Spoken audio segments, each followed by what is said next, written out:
तारीख 28 मार्च 2024 समय हो गया है ऑल ओवर वर्ल्ड की इंटरनेशनल आर्मी के लिए, नेटो के लिए है, यूनाइटेड स्टेट ऑफ अमेरिका की आर्मी के लिए है, इंडियन आर्मी के लिए है, पाकिस्तानी आर्मी के लिए है, सऊदी अरेबिया पुलिस के लिए है, यूक्रेन आर्मी के लिए है, रशियन चाइनीज आर्मी के लिए है। अमान कंपनी का previous board of director member Al Saleem Ranbirpura sector के पास भारत और पाकिस्तान बॉर्डर के बीच में नो मैंस लैंड एरिया में उसके 32 अन्य आतंकवादियों के साथ एक एयर स्ट्राइक में मार गिराया गया है।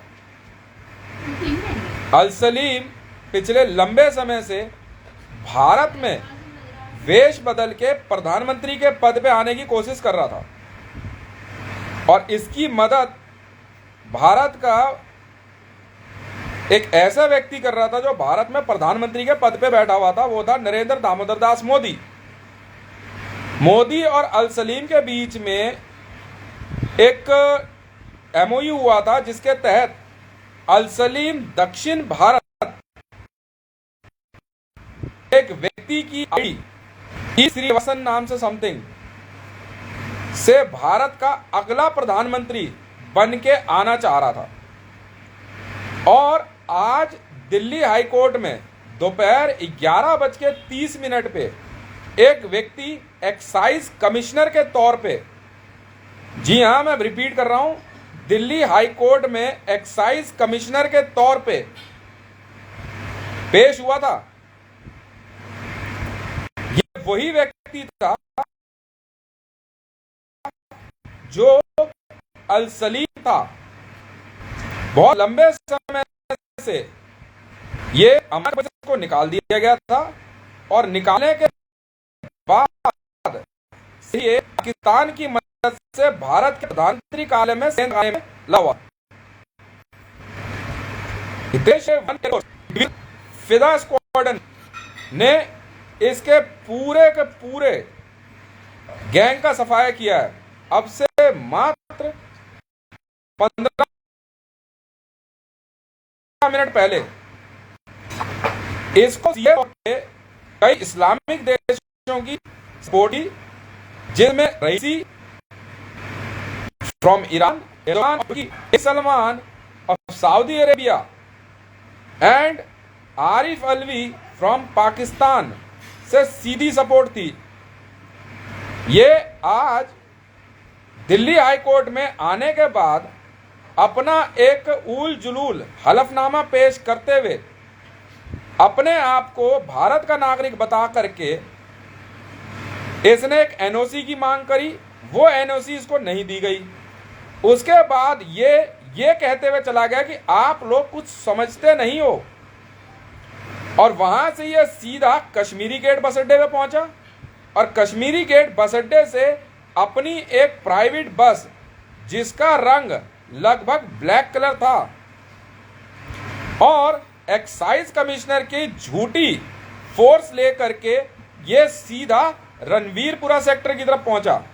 वहां से ये नो मैंस लैंड में गया और वहां इसने जमीन के नीचे इलीगल शराब छुपा रखी थी जिसका जखीरा ये भारत में लाने की तैयारी कर रहा था।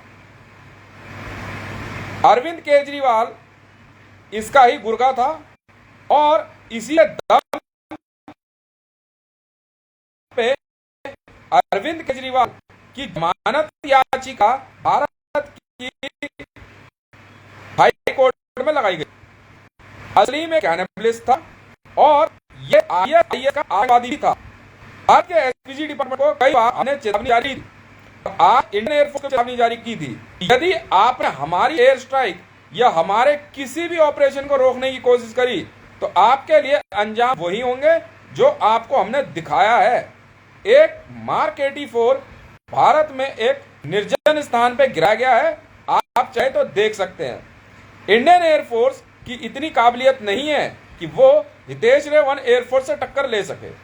अल सलीम कई दिनों से मेरे घर में, जी हाँ, जमीन के रास्ते से घुसने की कोशिश कर रहा था और इसके साथ कई लोग और भी शामिल थे। इसके लिए इसने दिल्ली एमसीडी डिपार्टमेंट में अपने झूठे एक्साइज कमिश्नर और ईडी डायरेक्टर के आई कार्ड के बल पे एनएसजी की मदद से भारत के प्रधानमंत्री कार्यालय को होस्टेज बनाने की कोशिश कर रखी थी और इसमें इसकी मदद नरेंद्र दामोदर दास मोदी कर रहा था। मैं हितेश मंडल, हितेश रेवन एयरफोर्स का ओनर, दिल्ली सुप्रीम कोर्ट को सूचित करता हूं कि अल सलीम मार गिराया गया है।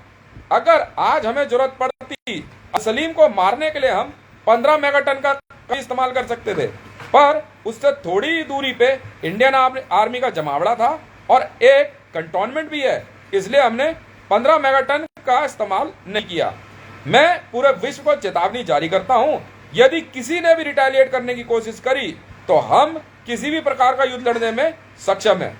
अल सलीम मार गिराया गया है और इसके मित्र सिराजुद्दीन हक्कानी और अफगानिस्तान गवर्नमेंट को चेतावनी जारी की है, यदि आपने किसी भी प्रकार से कोई भी गलती करी और भारत के अंदर घुस के मेरी संपत्ति या पूरे विश्व में मेरी संपत्ति में अपना कब्जा दिखाने की कोशिश करी तो अंजाम यही होंगे जो हमने आज किया है। जिसको मारना है तो उसको मारना है। इसी के साथ मैं अपनी बात खत्म करता हूं और सुप्रीम कोर्ट ऑफ इंडिया को यह सूचना देता हूं, भारत की सभी सिक्योरिटी फोर्स का सुन ले, अगर भारत के अंदर किसी भी रास्ते ISIS Islamic state of Iraq and Syria को घुसने की जगह दी तो अंजाम भयावह होंगे। हम किसी भी प्रकार का युद्ध लड़ने में सक्षम है और इसका नतीजा आपको बहुत जल्द पता लगेगा। आप अपने कोऑर्डिनेट्स चेक कर लीजिए और जाके देख लीजिए, हमने चेतावनी के तौर पे मार्क 84 गिराया है और जिस एरिया में अल सलीम को मार गिराया गया है उस एरिया के अंदर हम सीधे तौर पे इंडियन आर्मी को साफ कह देना चाहते हैं, यदि आप अपनी किसी भी प्रकार की सत्ता Islamic state of Iraq and Syria की मदद से चाहते हैं या कलर कोड में या हाइट कोड में या इस्लाम में, याद रखा मैं कर देता हूं, मैं उसका ओनर विश्व की मुझे मारने अलावा कुछ है। अगर टारगेट मेरे पास लग गया और फोटो सही मिली तो मारने की जिम्मेवारी मेरी रहेगी और भारत के अंदर विश्व के किसी भी इस्लामिक आतंकवादी को नहीं पकड़ा जाएगा। ये पाकिस्तान को ऐसा लगता है कि वो इस रिटेलिएशन जवाब दे सके तो कोशिश करके देख लीजिए। इस्लामाबाद ओके, हमने साफ कह दिया था इंडियन एयरफोर्स को कि आपका जी हाँ पठानकोट एयरवेज हम लॉक कर देंगे। आपने ISI की मदद करने की कोशिश करी, IB को भी चेतावनी जारी की जाती है और अल सलीम की डेड बॉडी हम नहीं देंगे। बहुत बहुत धन्यवाद।